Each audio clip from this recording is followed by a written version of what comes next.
The more we get together, the more we get together, the happier we'll be.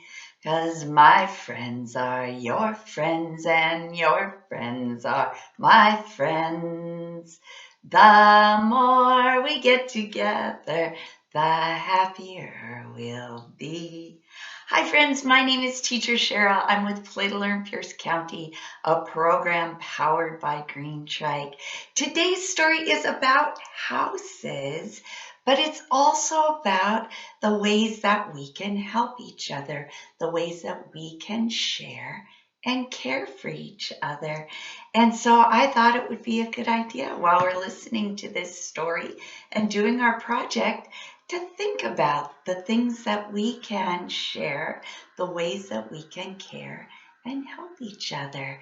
And first, we want to say thank you to our sponsors and our partners, who are all people who help us to come together, to have fun, to listen to stories and do activities and be together and happy. So thank you to our sponsors and our partners. Today's story is called Deep in the Woods, and it's by Christopher Corr. Wow, look at those colorful woods. Christopher Corr imagined a very colorful place. Deep in the woods was a little wooden house. It was painted bright white with 9 neat windows and a red front door. It was the perfect little house, but it stood empty, cold, and sad. One day, a mouse was passing by the wooden house. He swept the floors and washed the windows and mopped and wiped and scoured until everything was squeaky clean. I bet mice like things that are squeaky clean. This looks like a perfect place for a little mouse like me, he said to himself, and he scurried inside.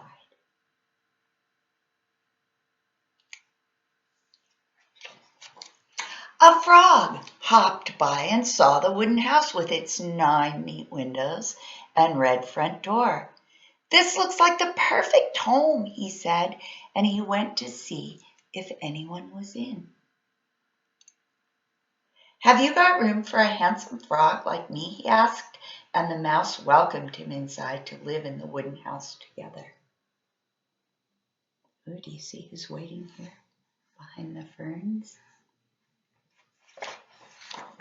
A rabbit bounded by the little wooden house with its 9 neat windows and red front door.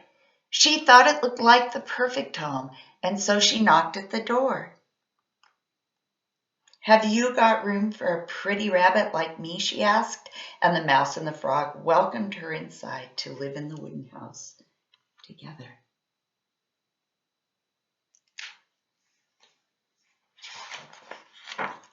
A beaver bustled past the little wooden house with its 9 neat windows and its red front door, and so did a fox and a rooster and a deer and a red squirrel. Have you got room for a merry band like us, they asked, and the mouse and the frog and the rabbit welcomed them inside to live in the wooden house together. Now the house is getting full of creatures, all living together and helping each other. An owl sitting in a tree could see all the animals living together in the little wooden house with its 9 neat windows and its red front door. He flew down and knocked on the door with his beak.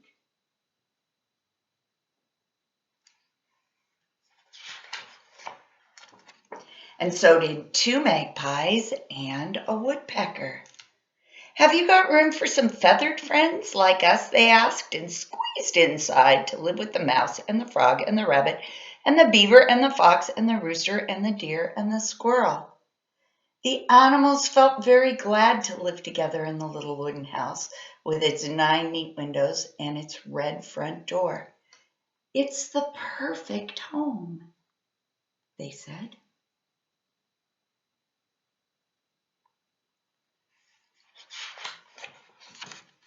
The animals were so happy all together.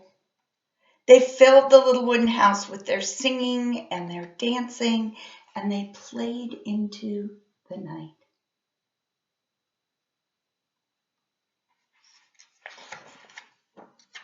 The animals' music floated through the woods and tickled the ears of the big brown bear. He followed the sound until he found the wooden house. Through each of the 9 neat windows, he could see a different creature, each one as happy as could be. The bear knocked on the red front door. "Have you got room for a great big bear like me?" The music stopped. The dancing ended. The mouse and the frog and the rabbit and the beaver and the fox and the rooster and the deer and the squirrel and the owl and the 2 magpies and the woodpecker all came out of the house to meet the bear. They looked at each other and shook their heads sadly. "No," they answered unhappily. "There isn't room for a big bear in this little wooden house." Oh, I feel so sorry about that. Said the bear. "Are you sure?" He tried to get in through the 9 neat windows. He tried to get in through the red front door. And last of all, he climbed up onto the roof. The little wooden house began to tremble. "Creak," heard the animals, and they looked nervously up at the great big bear on top of the little wooden house. Uh-oh.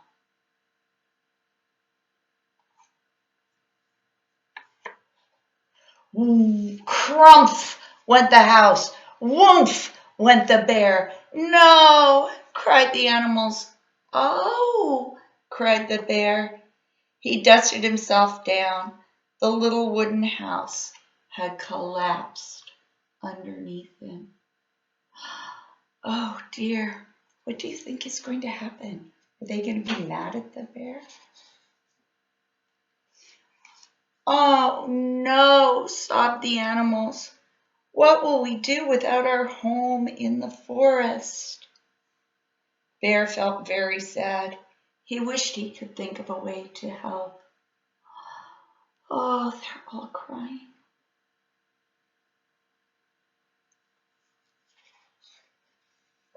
And then the bear had an idea.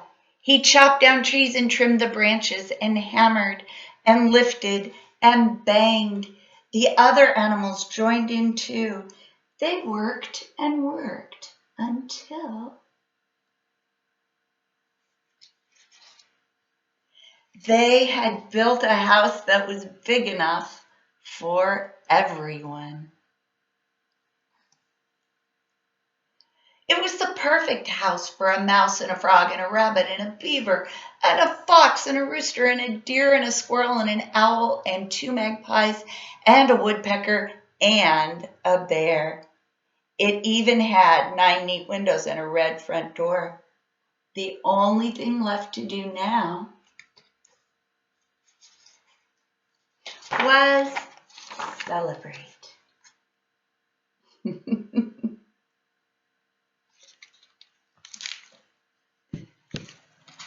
So even though the bear made a mistake that was a trouble for everyone, they all worked together to fix it. And that was a happy, happy ending to that story. So I thought that it would be fun to make a house and make some windows and a door and put whoever you want behind the windows, whoever you can imagine that you would like to invite to live in your house. So first thing to do would be to cut out a house. And maybe you want just a simple shape like a rectangle and a triangle together. That makes a house. Does your house have another rectangle on top for a chimney?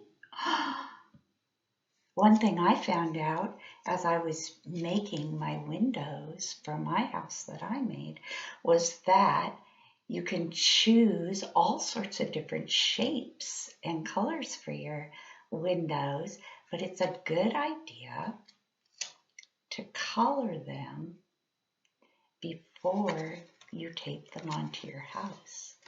There you go. Now what you can do is you can lift up your window and decide who's the person or the creature or whatever you want to think of that lives behind your window. When I made mine, I copied the shape of the house in the story because I thought it looked like such a neat house. So I copied this shape,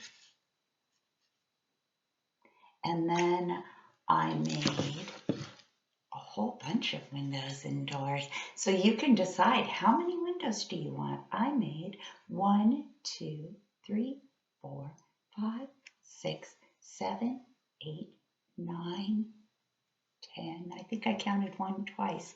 I made 10 windows and a red front door with a star on it. And inside my door, I wanted to write something, so I wrote, "All are welcome."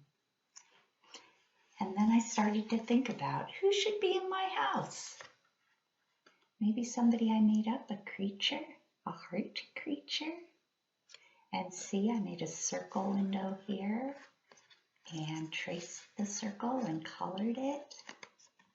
Or maybe a forest creature, like a little fox. Or maybe I want to be in my house. Maybe myself, saying, "Hi friends, welcome in." So this is a fun activity to think about who you would welcome into your house. How many windows and doors do you want? What shapes and colors do you want them to be? And then just color them and tape them and make a welcoming house that can be filled. Maybe it's your family and your pets and other people that you love. Maybe it's creatures or imaginary people. It's just a fun time to think about shapes and colors and welcoming and helping. Thank you, friends, for listening to today's story. I hope you have fun making a house, and we'll see you next time. Bye-bye.